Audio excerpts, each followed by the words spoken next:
మీ అన్నయ్య business trip మీద బ్యాంకాక అబ్బే ఆ ఊరు కాదు నా ఓపిక ఉండదు వదిన మనిషిలో ఆఫీస్ కోసం అని చెప్పి ట్రిప్ మీద ట్రిప్ వేసి మనిషి నీరసించిపోయాడు వదిన.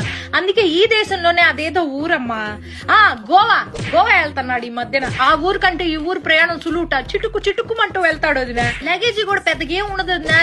రెండు నిక్కర్లు పట్టుకెళ్తాడు. నిక్కర్లు ఏందయ్యా అంటే ఫార్నాలతో మీటింగ్ రాజ్యం మామూలు విషయం కాదు, ఫ్యాషన్ గా ఉండాలంటాడు. ఫ్యాషన్ అని అల్లాడిపోతా ఉంటాడు మనిషి. ఆ ఊరు వెళ్ళేటప్పటికి ఒక్కసారి కూడా ఫోన్ కలవదు వదిన. ఎప్పుడు చూసినా స్విచ్ ఆఫ్ అని వస్తుంది. ఏందండి స్విచ్ ఆఫ్ అంటే? రాజ్యం నేను చాలా లోతెట్టు ప్రాంతాల్లో ఉంటా, నాకు ఫోన్ చేయడానికి ప్రయత్నించబాక, మీకోసమేగా ఇదంతా అంటాడు.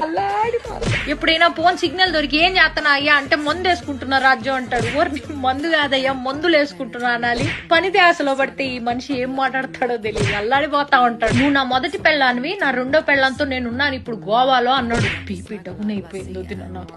ఏం మాట్లాడుతున్నావయ్యా అంటే నా ఆఫీసే నా రెండో పెళ్ళావే పిచ్చిదానా అన్నాడు. అల్లాడిపోతాడు నా ఆఫీస్ అంటే. నేను కూడా వస్తాను, నన్ను కూడా గోవా తీసుకెళ్ళంటే ఫ్లైట్లు కూలిపోతున్నాయి, దేశం అంతా యుద్ధాలు జరుగుతున్నాయి, నీకోసం నేనేమైనా పర్లేదు కానీ నీకు మాత్రం ఏం కాకూడదు రాజు. అల్లాడిపోతాడు అది నా ఈ పెళ్ళామని. ఒకరోజు తెలియకుండా వీడియో కాల్ నొక్కేసా వదిన. ఆయన కూడా చూసుకోకుండా ఫోన్ ఎత్తేసాడు. చూస్తే గుప్పు మన నోట్లోంచి పొగలొదిన. ఊరిని అమ్మ ఏంది పొగలు అంటే ఎముకలు కొరికే చలి రాజ్యం గోవాలో, అందుకే నోట్లోంచి పొగలు